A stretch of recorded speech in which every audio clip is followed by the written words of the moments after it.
Did he make a miraculous shot? Yes. Has he ever done it before? You bet he has. 3. Got to do something, man.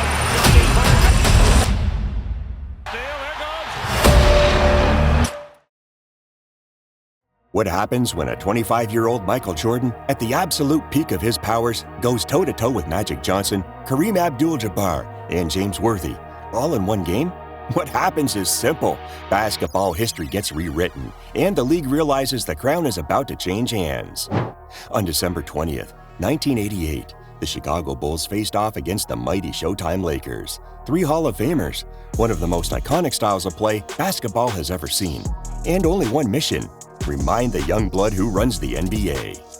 But instead, Michael Jordan gave them a glimpse of the future, and it wasn't pretty. On that night in 1988, every NBA fan realized the same thing. At the same time, Jordan was destined to become the king of the league, sooner rather than later. In 1988, Jordan had already been the best player in the league for years. He was already an MVP. He was also a Defensive Player of the Year. And he was also the All-Star MVP, all in the same season. But even so, his Chicago Bulls had not yet taken the step that everyone knew they had to take. They had won their first playoff series the previous season in the MJ era, and they needed to prove against the best teams that they were ready to compete. What's more, Michael already had at his side the man who would be his Robin for the rest of his career, because the potential of sophomore Scottie Pippen was beginning to scare people. It's not like fans got to see Magic against Jordan very often. The Lakers and the Bulls, being in different conferences, only faced each other twice a year. So when they did, it was a big deal. Now, the Lakers were a much better team. They knew what it was like to be 5-time champions. They knew what it was like to build a dynasty from scratch. They knew what it took to go all the way. And that's why, in 1988, everyone knew they would have no problem dispatching the Bulls when they faced each other in the regular season. However, on December 20th, 1988, the moment of truth arrived. The Lakers came in with a record of 16 wins and 7 losses, off to a great start as usual. The Bulls, well, they were 12-10. It seemed like they still hadn't made that leap to become contenders, but that night, everything would change forever. In front of a packed Chicago stadium, Kareem and Bill Cartwright jumped for the ball when the ref tossed it in the air, and then the nerves were gone.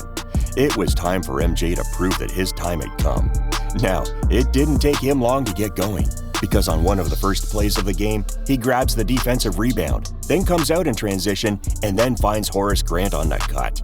In addition to improving his playmaking, Jordan was beginning to master more aspects of the game at this stage of his career.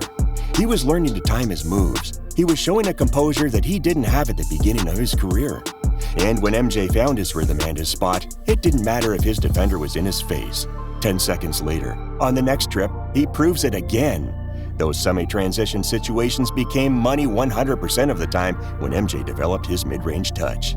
Sometimes, it felt like he was even better off the dribble than in catch and shoot. But of course, Magic's Lakers weren't going to give up easily. The Bulls kept looking for Michael during the first few minutes of the game, but the reason was obvious. He was going to destroy Byron Scott. The ISO plays from the baseline were easy when Jordan's first step was unstoppable, and that allowed him to wreak havoc in the Lakers' paint on plays like this one. Besides, Jordan already knew that he had more attention from the defense than any other Bulls player. But the more time passed, the more he learned to take advantage of it. Look at this play. MJ gets the screen, goes to his left, and is immediately doubled. But at that moment, he gets in the air to find the open Bill Cartwright, who banks the layup. Or this other play, in which MJ plays with poor Byron Scott to end up finding the wide-open Sam Vincent in the left corner. However, unlike other superstars, Jordan was a well-known beast on the defensive end of the court. His quick hands allowed him to steal a lot of possessions, which also allowed the Bulls to get out on transition. But if there was one thing that terrified any defense, it was seeing Jordan get hot from deep. You weren't used to the North Carolina shooting guard tearing you apart from beyond the arc. But if he added that offensive weapon on any given night, he became even more unstoppable, especially if you left him wide open, as the Lakers did on this play. A three-pointer that, by the way, put the Bulls up 24-9 on the scoreboard. The only Laker who was showing up that night was Magic Johnson. And the truth is that he was carrying his team in one of the worst moments of their short season. But on the other side of the court, when Magic tried, he was unable to stop Jordan. Look how easily MJ leaves number 32 behind. Like I said before, his first step was simply unstoppable, and it was the key to him being the best driver in the entire NBA. So Magic reacted. It was normal to see the Lakers superstar throwing dimes, but when he wanted to, he was also an unstoppable scorer. In those phases of the game, Magic asked for the rock all the time in the low post, and when he got the ball, he went to work. Look at the skyhook he uses to finish this play while driving to his left. Simply incredible! Despite Jordan's domination in the first half, the game plan wasn't changing. MJ continued to help under the glass, which allowed him to bring the ball up at his own pace.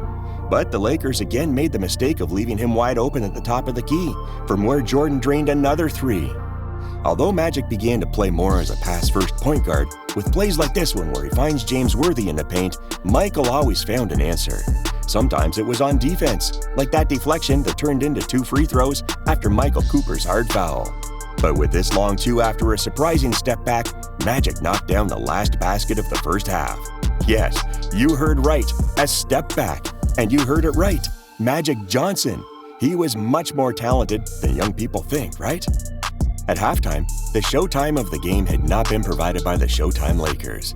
It had been Jordan, with an unreal performance that allowed the Bulls to go into the locker room 10 points up. There was still a lot of work to be done. The Lakers were always an incredibly dangerous team. But at least the night at Chicago Stadium was going according to plan for the 1988 regular season MVP, Michael Jordan.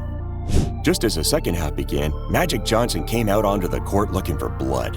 At times, he seemed to be emulating MJ, stealing possessions and getting out on the fast break. But Jordan would soon set the tone for his team again. Look at this play. He receives the ball at the post, far from the basket. Once again, he shows his composure, waiting for the right moment to attack. And when he finds it, it's just over. Michael goes from 0 to 100 in an instant and ends up banking a two-handed layup. Moments later, Jordan finds Sam Vincent again with a pass to the top of the key, which the guard finishes by knocking down the midi off the dribble. And as if mirroring each other, Vincent and MJ make the same play right after, although switching roles. Look how Jordan gets the space he wants to shoot by using his drive threat. Michael Cooper, one of the most talented defenders in the league, can't even jump to contest his shot.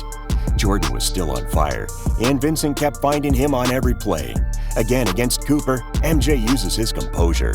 He waits for the moment, and then he knocks down another long two in the face of poor Michael Cooper, who doesn't know what to do anymore. Now, we have to give credit to the Lakers, because in that third quarter, they were making a great effort to come back. As always, orchestrated by Magic Johnson, who kept throwing dimes to everyone who cut to the paint. Yes, those were things only Magic knew how to do.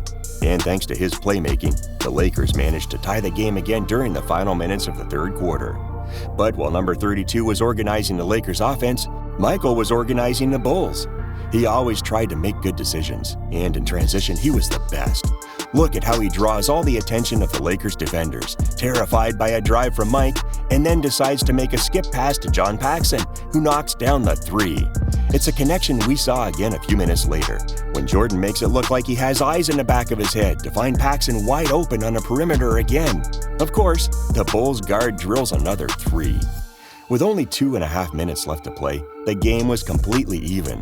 The third quarter had eclipsed Chicago's first half lead, and the fourth quarter had been an exchange of buckets that hadn't particularly benefited either team. But down to the wire, we know we'd see the best version of Michael Jordan. He drives to the hoop, dodging the Lakers' big men waiting for him in the paint, to finish with a layup that Michael makes look easy. Right after that, MJ gets a tremendously important steal that allows him to come out like a bolt of lightning in transition. And although he turns the ball over, luck smiles on him because the ball ends up in the hands of Craig Hodges for an easy two. However, one of the most incredible highlights of the game is yet to come. With less than half a minute left on the clock, Michael Jordan receives the ball in transition that allows him to run the open floor. His only obstacle between him and the hoop is James Worthy. And what does Jordan do? Well, he puts him on a poster that was in the bedrooms of thousands of teenagers around the world. With that incredible dunk, Jordan delivered the dagger to a team that had gone into Chicago Stadium as favorites that night, but that would end up returning empty-handed. Michael Jordan had done it again. With a performance of 42 points, 7 rebounds, 8 assists, and 4 steals, Michael Jordan made a statement that the entire NBA heard. The Lakers were a dynasty that had won 5 championships since drafting Magic Johnson in 1979. They were one of the best teams ever assembled, but that night, they couldn't stop a single player with one goal: to prove that times had changed. It took Michael Jordan and the Chicago Bulls 3 more seasons to overcome the next hurdle in their path, the Detroit Pistons. But when they did, no one else could stop them. Meanwhile, the Lakers were in the twilight of their dynasty. They were still a tremendously competitive team, but up-and-coming teams like Chicago were overtaking them on the right. Why? Because on that night of December 20th, 1988, Michael Jordan had proved that the NBA was his, that the legacy of veteran players didn't matter. He proved that the only thing that mattered was yet to come. And if he hadn't won that game against the Lakers that gave him the confidence to be his best, who knows if his career would have been the same. Now, are the Showtime Lakers the best team Michael Jordan ever faced? Or is it perhaps the Pistons? Perhaps the Charles Barkleys and Hakeem Rockets? Drop your pick in the comments. We'd love to hear your story. If you live for legendary breakdowns, epic rivalries, and the moments that made basketball history, subscribe to First5 Hoops and join a community of real basketball fans. And if you enjoyed this video, don't forget to like, subscribe, and hit the notification bell to stay updated with all our latest content. Thanks for watching, and we'll see you in the next one.